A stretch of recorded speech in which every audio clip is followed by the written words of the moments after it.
사람이 가지 않는 길에 길이 있고 꽃이 산처럼 쌓여 있다. 힘들어도 사람들과 다른 방향으로 가라. 돈을 벌기 위해서는 보통의 사람과는 반대로 행동해야 한다. 안녕하세요, 라이크북입니다. 오늘 소개할 책은 주식 투자의 기쁨입니다. 지은이는 후지모토 시게루, 출판사는 다산북스입니다. 이 책의 저자님은 89세 현역 데이 트레이더인 시게루 할아버지입니다. 주식으로 180억 원의 수익을 내신 분이신데 놀라운 것은 100억의 수익을 내셨다가 버블 붕괴로 20억까지 자산이 내려간 뒤에 다시 180억으로 자산을 불리신 부분이 정말 놀랍습니다. 주력은 지금도 데이 트레이딩이시고 데이 트레이딩 계좌에만 140억을 넣어두고 매매를 하신다고 하는데 저 같으면 자산이 180억이라면 데이 트레이딩 계좌에만 140억을 도저히 넣어두진 못할 것 같은데 정말 진정한 상남자가 아닌가 생각합니다. 시게루 할아버지의 투자 방법을 보면서 주식에 무슨 특별한 비법이 있는 것이 아니라 본인이 가장 잘하는 것을 꾸준히 반복하면서 수익을 누적시키는 방법이 가장 최선이 아닌가라는 생각을 다시 한번 하게 되었습니다. 제가 영감을 받은 부분과 여러분들에게 도움이 될 만한 부분을 따로 뽑아서 영상을 구성하였습니다. 영상의 모든 내용을 담을 수 없기에 기회가 되신다면 직접 책을 한번 읽어보시면 더욱 도움이 될 것이라 생각합니다. 그냥 틀어놓으시고 편안하게 들으시면 됩니다. 이 영상이 여러분에게 많은 도움이 되길 바랍니다. 89세 현역 데이 트레이더. 나는 1936년 출생으로 2025년에 89세를 맞이한 현역 데이 트레이더이다. 투자를 시작한 나이가 19이었으니 투자 경력은 70년이 되었다. 그렇다고 자랑할 만한 투자 경력을 갖췄다고 생각하는 건 아니다. 그저 좋아서 주식을 하다 보니 어느새 이 연차가 된 것뿐이니 말이다. 지난 70년 동안 확실히 세상은 크게 바뀌었다. 전쟁이 끝나고도 한동안 이어진 배고픈 시대와 고도 경제 성장기, 버블 경제, 그리고 잃어버린 30년, 그 모든 것을 이 눈으로 직접 보고 주식시장에서 몸으로 느껴왔다. 나 역시 인생에 기복이 있었다. 1986년 무렵부터 투자에 전념했는데 버블 붕괴 여파로 자금이 줄면서 투자 활동을 활발히 하지 못했던 시기도 있었다. 버블 경제가 붕괴하던 시기에 자산이 100억 원에서 20억 원으로 줄었지만 매일 데이 트레이딩을 계속한 결과 현재는 운용 자산이 180억 원까지 증가했다. 이거를 엔화를 하나로 환산한 금액입니다. 대단하다는 말을 듣기도 하지만 나는 아직도 부족하다고 생각한다. 많은 사람이 자산을 불리고 싶다라는 생각으로 투자를 하고 있을 것이다. 그러나 내가 투자를 하는 건 돈 때문이 아니다. 주식을 좋아하기 때문에 지금까지 투자를 계속해온 것이다. 물론 자산을 늘리고 싶다는 생각을 부정하는 건 아니다. 하지만 이왕 투자를 한다면 즐기는 편이 무조건 좋다고 생각한다. 투자를 좋아하는 마음이 있었기에 긴 시간 동안 여러 시행착오를 겪으면서도 승부를 이어올 수 있었다. 돈은 그 후에 뒤따라온 것뿐이다. 나는 내가 특별한 일을 하고 있다고는 생각하지 않는다. 최근 들어 TV나 잡지, 웹미디어에서 인터뷰 요청이 많이 들어온다. 나는 평소와 같은 하루하루를 보내고 있을 뿐이다. 왜 나를 지지하려 오려는지 사실 잘 모르겠지만 주식을 거래하는 할아버지가 흔치 않은 모양이라고 생각할 따름이다. 가격이 떨어진 주식을 사고 가격이 오른 주식을 판다. 내가 70년 동안 하고 있는 건 이것이 전부이다. 이것이 70년 전에도 지금도 그리고 100년이 지난 후에도 변하지 않을 투자의 진리이니 말이다. 책을 출간해보지 않겠냐는 제안에도 처음에는 책으로 만들 내용은 아니고 아무도 안 살 것이라고 얘기를 했더니 89세에 데이 트레이딩을 하는 사람은 아마 어디에도 없을 것이라고 그 경험을 모두에게 전해주세요 라는 말에 이렇게 펜을 들게 되었다. 가난했던 어린 시절, 나는 1936년 효고현에서 4남매 중 막내로 태어났다. 제일 위에 9살 많은 누나, 다음으로 6살 많은 형, 그 다음 3살 위의 누나, 그리고 나까지 4남매이다. 그 중에서 9살 차이 나는 큰 누나가 나를 많이 귀여워하셨다. 이제 모두 세상을 떠나고 나 혼자 남아있다. 내가 태어나고 3년 후 2차 세계대전이 발발했고 내가 9살이 되던 해 종전을 맞이했다. 가정 형편은 결코 부유하지 않았고 농가였던 우리 집은 작은 농지에서 벼농사를 지었다. 그런 상황에서 형제가 4명이나 있었던 우리 집은 풍족함과는 거리가 먼 생활을 했다. 그런 시대였기에 대학에 진학하는 사람은 한 반에 한두 명 정도였고 나 역시 대학에 가지 않고 고등학교를 졸업 후 첫째 매형의 소개로 반려동물 매장에 취직을 하게 되었다. 반려동물 매장에서 주식을 만나다. 주식을 처음 시작하게 된 건 반려동물 매장에서 만난 한 손님 덕분이었다. 카나리아의 먹이를 사러 온 이신호 증권사의 임원이셨는데 그와 대화를 나누며 다양한 주식 이야기를 듣다 보니 주식 투자를 해보고 싶다는 생각이 들었다. 원래 희소 가치가 높은 동전을 수집하는 것을 좋아했고 일본 경제에도 관심이 많았는데 주식은 그 연장선에 있는 듯한 느낌이었다. 게다가 동물을 좋아하는 사람 중 나쁜 사람은 없다는 생각이 들어 신뢰가 갔다. 그렇게 이신호 증권에 방문해 주식을 사게 되었고 나는 19살에 주식 투자의 세계에 뛰어들게 되었다.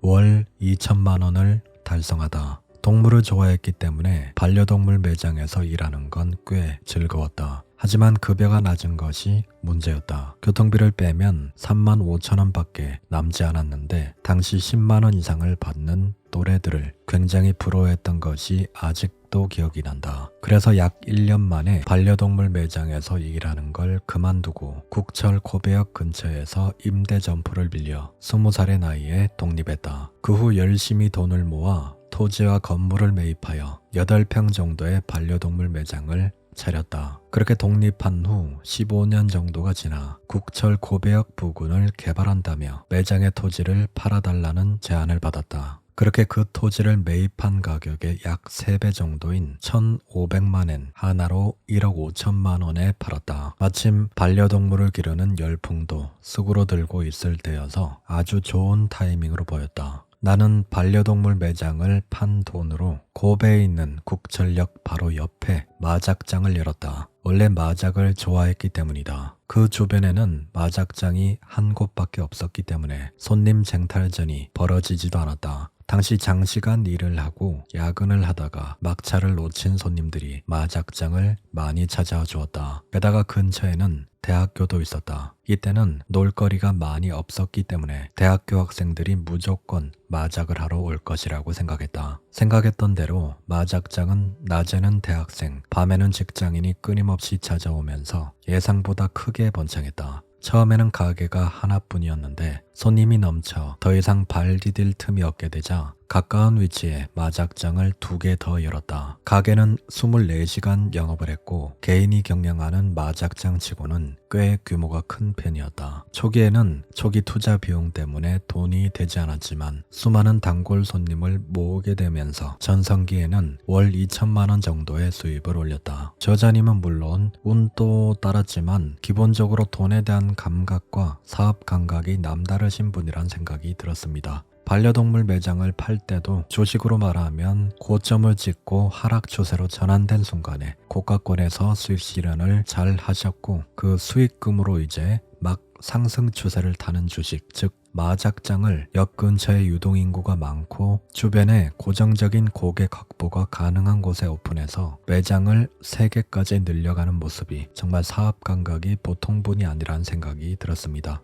전업 투자자가 되다. 나는 19살에 주식을 시작하긴 했지만 당시 그렇게 많은 자금을 주식으로 돌리고 있지는 않았다. 마작장을 운영하다가 한 단골 손님으로부터 전환사채란 것을 알게 되었다. 전환사채는 상환하면 사채, 중도에 전환하면 주식이 되는 금융상품이다. 주가가 상승하면 이득이고 하락하더라도 액면가 그대로 상환되기 때문에 리스크가 낮은 것이 특징이다. 나는 전환사채에 투자하기로 마음먹었을 때 작은 성과로 만족할 마음이 전혀 없었다. 결국 주식에서는 원금이 얼마인지가 중요하다. 1,000만 원을 투자한다면 10배가 되어도 1억밖에 되지 않는다. 그래서 자금을 어떻게 마련할까 하고 고민하다가 가게를 팔 생각이 없냐 하던 단골 손님에게 마작장 3곳을 6,500만 엔, 하나로 6억 5천만 원에 한꺼번에 매각을 했다. 나는 이 돈으로 본격적인 전업 투자자의 길로 뛰어들게 되었다. 버블 붕괴로 80억을 잃다. 마작장을 팔고 전업 투자자가 된 것은 1986년이었다. 그 후 바로 버블 경제가 시작되었다. 1985년 약 1만 3천엔이던 니케이 평균 주가는 1987년에 2만엔, 1988년에는 3만엔을 넘었고 1989년에는 사상 최고치인 38,900엔을 기록했다. 마침 이 시기에 전업 투자자가 된 나는 버블의 파도를 타고 자산을 눈덩이처럼 불려나갔다. 돌이켜보면 버블 시기의 주가는 확실히 비정상이었다. 기업이 과대평가되었던 측면이 다분했다. 다만 소용돌이 안에 있으면 좀처럼 그 이질감을 알아차리지 못한다. 원래 버블 경제는 나중에 결과를 돌이켜본 뒤에야 판단할 수 있는 것이다. 안타깝지만 나도 버블 붕괴의 발소리를 알아차리지 못했다. 시세가 무너지는 건 순식간이다. 하는 사이에도 주가는 계속 하락한다. 나 역시 버블 절정기에는 자산이 100억 원이었는데 버블이 붕괴되자 한순간에 20억 원 정도로 줄었다. 시세는 움직인다는 사실을 진즉 마음속에 새기고 있었기에 아무것도 손에 잡히지 않을 정도로 큰 충격을 받지는 않았다. 그래도 한동안은 투자에 정성을 쏟지 않았다. 자산이 5분의 1로 단번에 줄었으니 말이다. 그럴 때는 시세 차익을 노리는 것도 손해여서 한동안 얌전히 있었다. 본능적으로 현금을 가지고 있어야 한다라는 생각이 들어 버블 붕괴 당시 어느 정도 현금을 남겨두었는데 정말로 다행이었다. 그리고 버블 붕괴의 상처가 채 아물지 않을 때 더 충격적인 사건이 발생했다. 바로 한신 아와이 대지진이다. 1995년 1월 최대 진도 7의 엄청난 지진이 고베를 덮쳤다. 6,430명이나 되는 사망자가 발생했다. 특히 내가 살고 있는 곳은 가장 막대한 피해를 입었다. 당시 아파트 1층에 살았는데 새벽에 지진이 오면서 현관이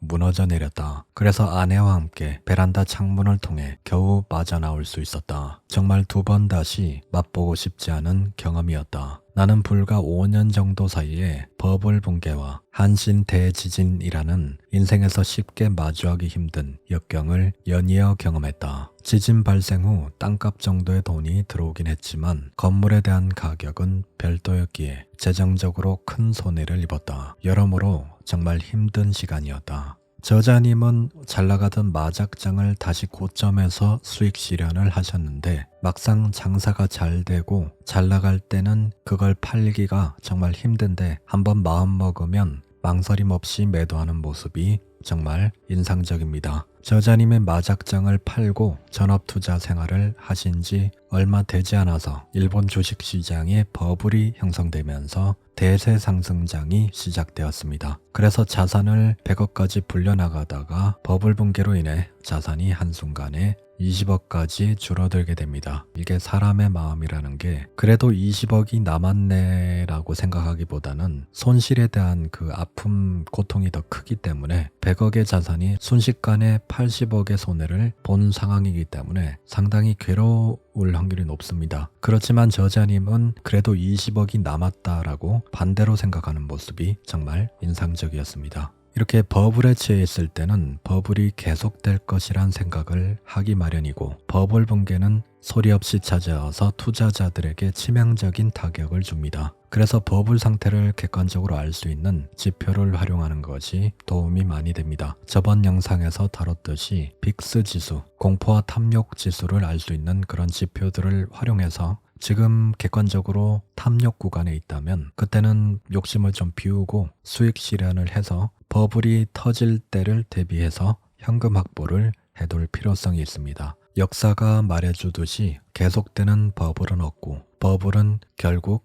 터지기 마련입니다. 66세에 데이 트레이딩을 시작하다. 그렇게 나는 한동안 투자와 거리를 두고 지내다가 2002년부터 다시 본격적으로 투자를 시작했다. 그 이유는 내가 투자를 시작했을 무렵에는 존재하지 않았던 인터넷 거래를 알게 되었기 때문이다. 당시 나는 66세였는데 한 번도 컴퓨터를 다뤄본 적이 없었다. 증권사 직원의 소개로 인터넷 거래를 알게 되었는데 이야기를 들어보니 굉장히 편리한 데다 수수료까지 저렴했기에 하지 않을 이유가 없었다. 바로 컴퓨터를 구입하러 나갔고 컴퓨터 2대로 66세의 나이에 데이 트레이딩을 시작했다. 그때 이후로 나의 투자는 데이 트레이딩이 중심이다. 내 단기 매매 계좌에는 약 140억 원의 금융자산이 들어있다. 주력은 데이 트레이딩이지만 나도 결산 시즌처럼 특별한 때에는 일정 기간 주식을 보유하는 스윙 트레이딩을 할 때도 있다. 데이 트레이더긴 하지만 반드시 그날에 매매를 완결시키지는 않는다. 기본적으로 보유 기간은 짧지만 하루에 같은 종목을 여러 번 매매할 때도 있고 일부 종목은 계속 보유를 하며 스윙으로 들고 갈 때가 있다. 그러니 내가 하는 데이 트레이딩은 스윙 트레이딩까지 포함한 것이다. 주가를 움직이는 건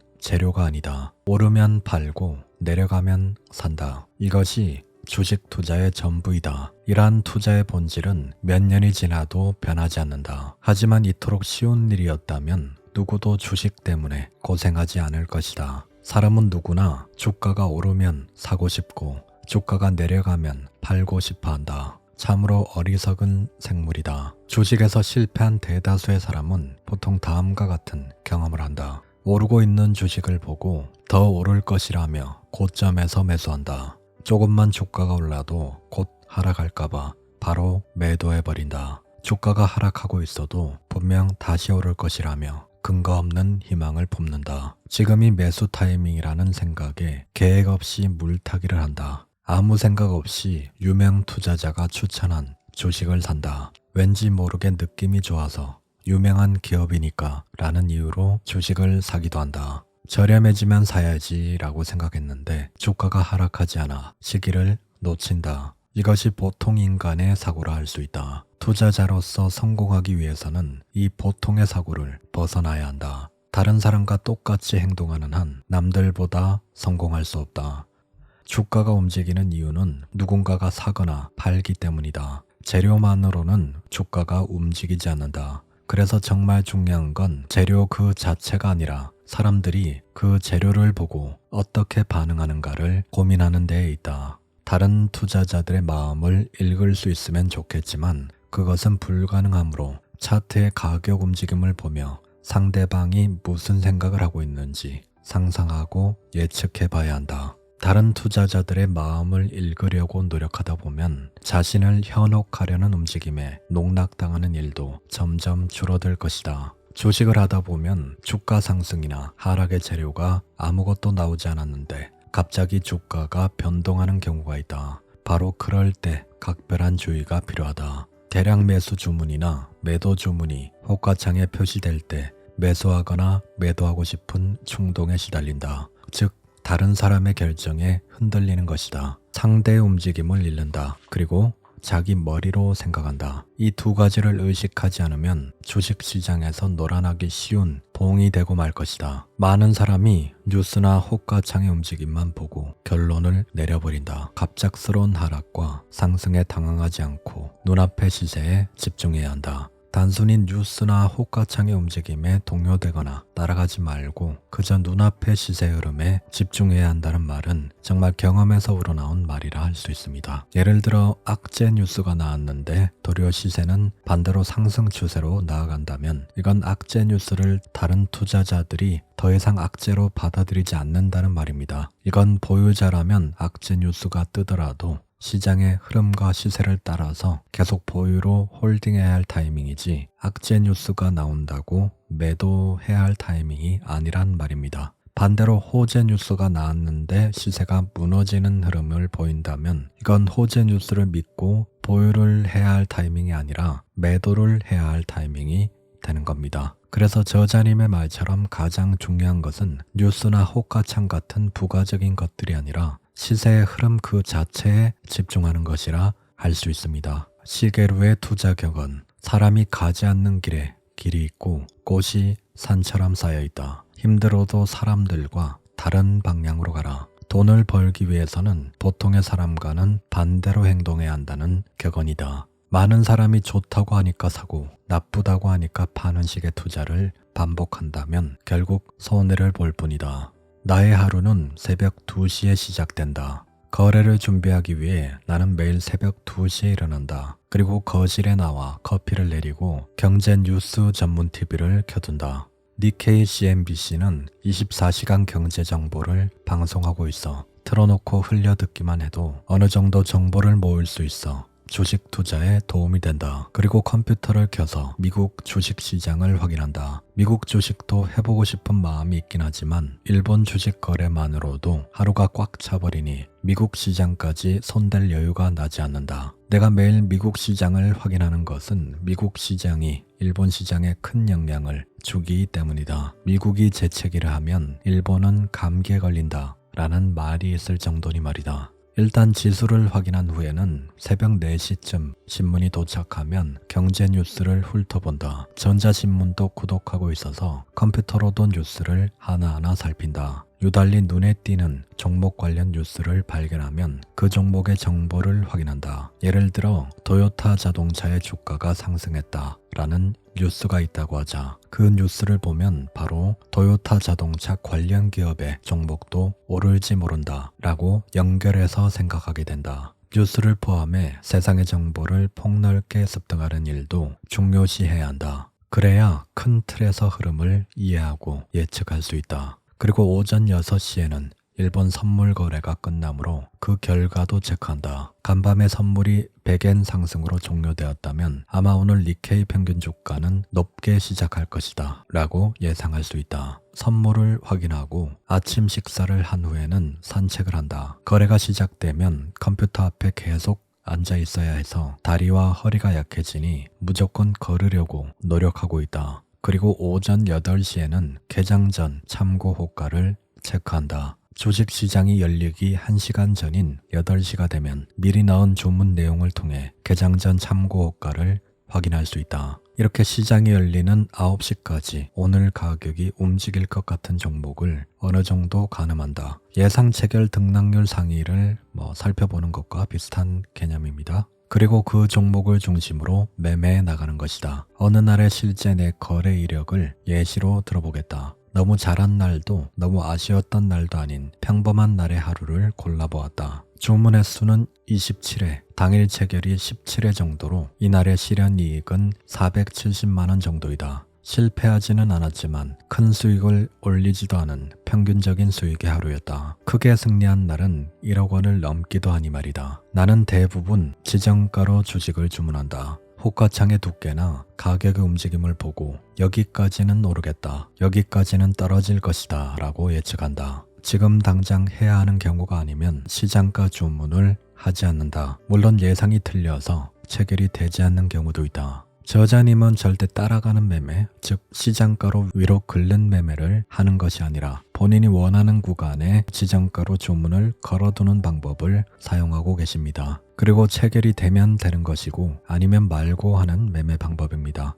그물을 쳐두고 그물에 고기가 잡히길 바라는 방법인데 아주 좋은 투자 습관이라 할 수 있습니다. 그리고 체결이 된 종목은 수익이 나면은 욕심을 부리지 않고 작은 수익이라도 챙겨서 작은 수익을 누적시키는 방법을 사용합니다. 말이 작은 수익이지 운영하는 금액이 크기 때문에 이 작은 수익을 누적시키면 정말 큰 돈이 되는 방식입니다. 어떤 종목은 다음 주에는 오른다고 예상하고 스윙 관점으로 들고 갔는데 생각보다 빨리 당일에 슈팅이 나온 경우 60만 원의 수익이 나더라도 망설임이 없이 수익 실현을 하는 모습도 보입니다. 60만 원이면 일반 직장인의 하루치 급여보다 더 번 것이니 그 수익에 기뻐하며 감사한다고 합니다. 굴리는 금액이 크기 때문에 60만 원의 수익이면 큰 수익이 아닌데도 불구하고 작은 수익에 감사하고 수익 실현을 기계적으로 하는 모습이 인상적이었습니다. 그래서 이 시계로 할아버지가 이런 부분 때문에 180억 원이라는 큰 돈을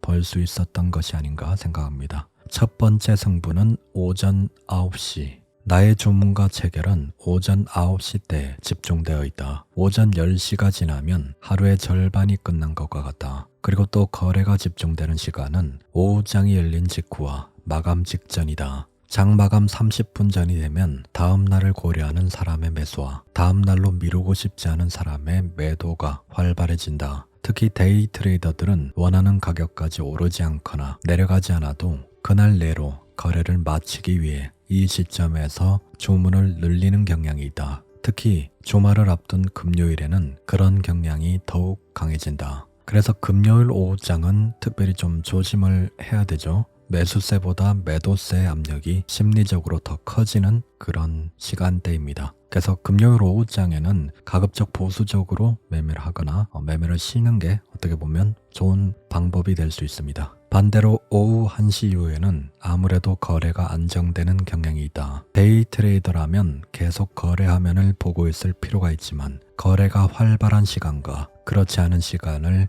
잘 분별해서 힘을 써야 할 시간에 힘을 쓰고 힘을 빼야 할 시간에는 힘을 빼는 노련함이 필요하다. 장이 마감하면 그날을 반성한다. 거래만큼이나 중요한 것은 거래 후의 복습이다. 어쩌다가 벌어들인 수익을 가지고 단순히 기뻐하기만 한다면 투자자로서 성장하지 못한다. 왜 이길 수 있었을까? 왜 졌을까? 조금 더 좋은 매수와 매도 타이밍이 있지는 않았을까 등을 생각해야 조금씩 성장할 수 있다. 나는 모든 거래 이력을 하나하나 공책에 기록하고 있다. 오전장과 오후장이 마감되면 공책에 무엇을 언제 매수했고 언제 매도했는지 그리고 얼마나 수익이 났는지 등의 정보를 적어둔다. 이것은 옛날부터 지금까지 이어오고 있는 습관이다. 지금도 대략 5개월마다 한 권씩 새로운 공책으로 바꾸고 있다. 최고의 타이밍에 매수와 매도를 하는 일은 지금도 여전히 어렵다. 최고점에서 팔고 최저점에서 산다는 목표를 세우면 안 된다. 그것을 목표로 삼아버리면 아직 바닥이 보이지 않는 시점에서 지금이 저점이라며 매수해 손실을 보는 경우가 있다. 그보다는 얼마나 고점이나 저점과 가까운 시점에 거래했는가가 중요하다. 시계루의 투자 격언, 머리와 꼬리는 내어주어라. 고점과 저점을 노릴 생각은 아예 하지 마라. 투자자로서 최대한 비싸게 팔고 싶고 최대한 싸게 사고 싶은 것은 당연한 시입니다. 하지만 지금이 최고가라고 생각했을 때 더 상승하고 지금이 최저가라고 생각했을 땐 더 떨어지기도 한다. 무리해서 고점이나 저점을 노리려고 하면 좋지 않은 결과로 끝나기 십상이다. 그보다는 차트가 반전되기 시작하는 순간을 노리는 편이 더 확실하다는 사실을 머릿속에 새겨둬야 한다. 컴퓨터 세대와 모니터 세대. 나는 데이 트레이딩의 컴퓨터 세대와 모니터 세대를 활용하고 있다. 각각 주가 변동 확인용, 거래용, 정보 수집용이다. 주가 변동 확인용 컴퓨터에는 실시간으로 주가 변동을 확인할 수 있는 트레이딩 툴을 활용하고 있다. 이 툴을 사용하면 자신이 매매하고 있는 종목을 화면에 등록하여 한 화면에서 40종목의 주가 변동을 확인할 수 있다. 첫 번째 컴퓨터를 보고 매수와 매도 타이밍이라는 생각이 들면 두 번째 컴퓨터에서 거래를 한다. 그리고 세 번째 컴퓨터에서는 종목에 관한 뉴스나 사업 보고서 등을 확인하고 있다. 지금까지 내가 가장 많이 거래한 종목은 무사시 정밀공업이다. 2023년 8월 기준 21년간 4,500회 정도 거래를 했으니 한 달에 18회 정도 매매한 편이다. 매매 횟수가 많아지면 많아질수록 주가가 이런 움직임을 보이면 다음에는 이렇게 될 것이다 라는 데이터가 체감적으로 쌓이게 된다. 본인이 익숙하고 잘하는 종목 위주로 매매를 하는 모습이 인상적입니다. 본인이 잘하는 종목과 익숙한 움직임 속에서 본인에게 유리한 구간에서 매수하고 수익을 줄 때 욕심 없이 매도하는 방법을 묵묵하게 반복하는 데이 트레이딩을 저자님은 하고 계십니다. 앞에서도 언급했듯 나는 시장가 주문을 하기보다는 이 정도 가격까지 오르면 매도하고 가격이 여기까지 떨어지면 매수한다를 미리 정해둔 다음에 지정가 주문을 하는 일이 더 많기 때문에 체결되지 않는 경우도 많다. 또 하루에 같은 종목을 여러 번 매매하는 경우도 많고 말이다. 그런 매매를 반복하는 편이니 월 매매 대금은 60억 원 정도가 되는 편이다. 나는 이 방법을 통해 그렇게 자산을 180억까지 축적해왔다. 자산 180억이라고 하면 대단하게 들릴지 모르겠지만 그 금액은 긴 시간 동안 차곡차곡 쌓아온 것이다.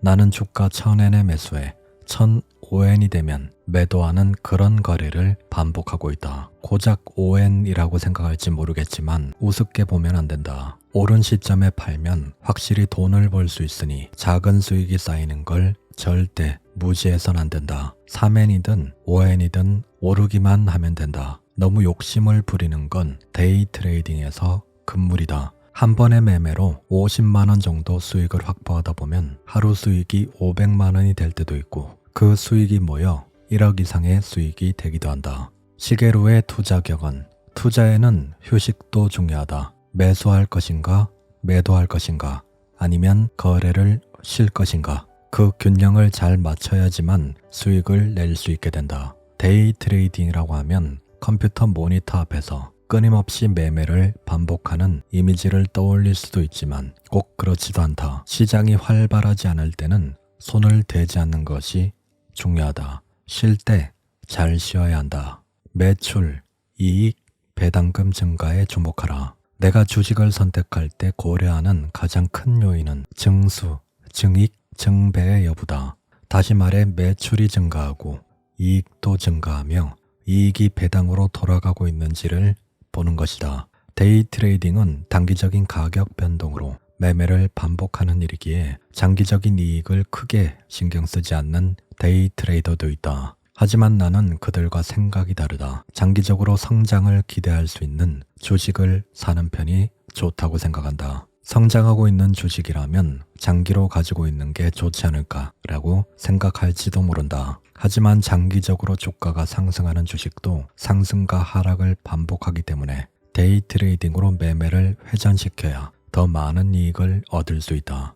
기술적 분석으로 상승 추세에 있는 종목을 사는 것과 같은 맥락이죠. 펀더멘탈 분석으로도 이익을 내고 있고 꾸준히 상승하는 주식은 기술적 분석으로도 이렇게 상승 추세를 그려나가면서 올라가는 경향이 강합니다. 그래서 이왕이면은 장기적으로 성장을 하고 있는 주식을 사는 것이 결국에는 기술적 분석에서 추세가 우상향하는 주식을 사는 것과 같은 맥락인 거죠. 그래서 장기적으로 주가가 상승하는 주식에서 그런 상승과 하락을 반복하기 때문에 그 구간마다 데이 트레이딩으로 매매를 회전시켜서 더 많은 이익을 확보하는 방법을 사용하고 계신 거죠. 그래서 저자님은 잘 아는 종목 위주로 계속 반복적으로 매매를 하시는 것 같습니다.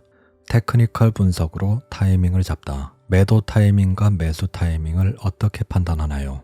라는 질문을 자주 받는다. 그런데 솔직히 말해 나는 이 질문이 제일 어렵다.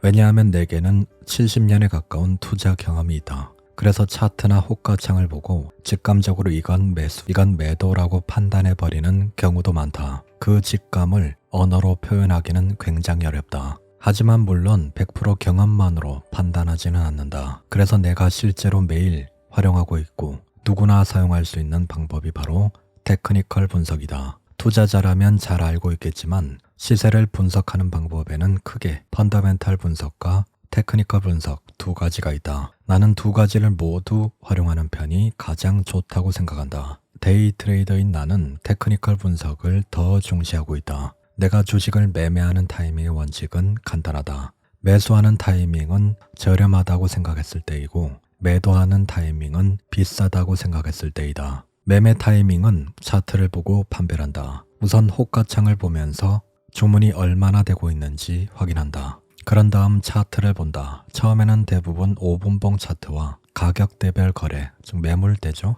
그리고 RSI와 MACD가 표시되는 경우가 많다. 5분봉과 1봉, 주봉을 참고하며 특히 RSI는 5분봉보다는 1봉과 주봉, 월봉이 시세의 과열도를 더 정확하게 반영하고 있다. 매매가 활발하고 RSI가 70 이상이면 매도 주문을 낸다. 반대로 30 이하이면 매수한다. 차트가 3천을 그리고 있으면 더욱 좋은 매수 타이밍이다. 3중 천장, 3중 바닥을 말하는데 당연히 2중 바닥, 2중 천장도 좋은 매매 타이밍입니다. 차트가 우상향으로 앞으로 기대할 만한 종목이라도 RSI가 70에 가까우면 매도해도 괜찮은 타이밍이다. 물론 개 중에는 RSI가 80%, 90%가 될 때까지 상승하는 경우도 있지만 그럴 때 계속 가지고 있을 걸 이라는 생각은 하지 않는 편이 좋다. 어쩌다 우연히 그렇게 된 것이기 때문이다. 우연에 기대하고 돈을 투자하는 것은 도박과 다를 바가 없다. 나는 RSI가 꽤 유력한 지표라고 생각해서 매일 거래 이력을 적는 공책에도 RSI를 기재하고 있다. 하지만 시장에는 당연히 절대라는 것은 없다. 주식 입문자가 RSI만 보고 매수와 매도를 판단해서는 안 된다. 어떤 종목이 급락시 RSI가 떨어졌다고 해서 지금이 바닥이라고 생각하고 매수하는 것은 위험하다. 바닥이라고 생각했을 때 대부분은 아직 바닥이 아니다. 급락시 바닥을 칠 때까지 가만히 기다렸다가 만반의 준비를 하고 매수해야 한다. 정밀도를 더욱 높이기 위해서는 그 종목의 특징을 파악해 다른 지표를 더 참고해서 판단해야 한다. 저자님이 매매 판단을 할 때 중시하는 것은 RSI, MACD, 일목균형표, 매물대, 5분봉, 1봉 주봉, 캔들 패턴과 캔들 모양의 해석 등을 주로 참고하시는 것 같습니다. 이 지표들을 다양하게 활용해서 본인만의 매수와 매도 판단 기준을 명확하게 하셔서 그걸 반복하는 방식을 사용하십니다. 중요한 것은 시세에 끌려다니지 않고 기다려서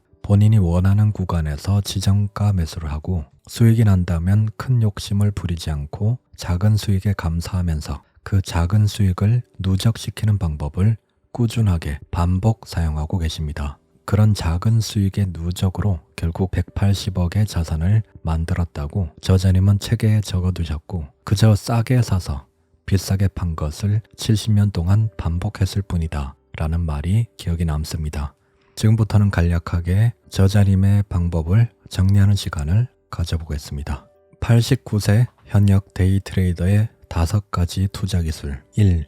새벽 2시에 일어나 매매 종목을 선정한다. 매일 새벽 2시에 일어나 경제 뉴스와 미국 주식시장, 선물 동향 등을 확인한다. 호재가 발생한 개별 종목을 오늘의 매매 후보로 선정한다.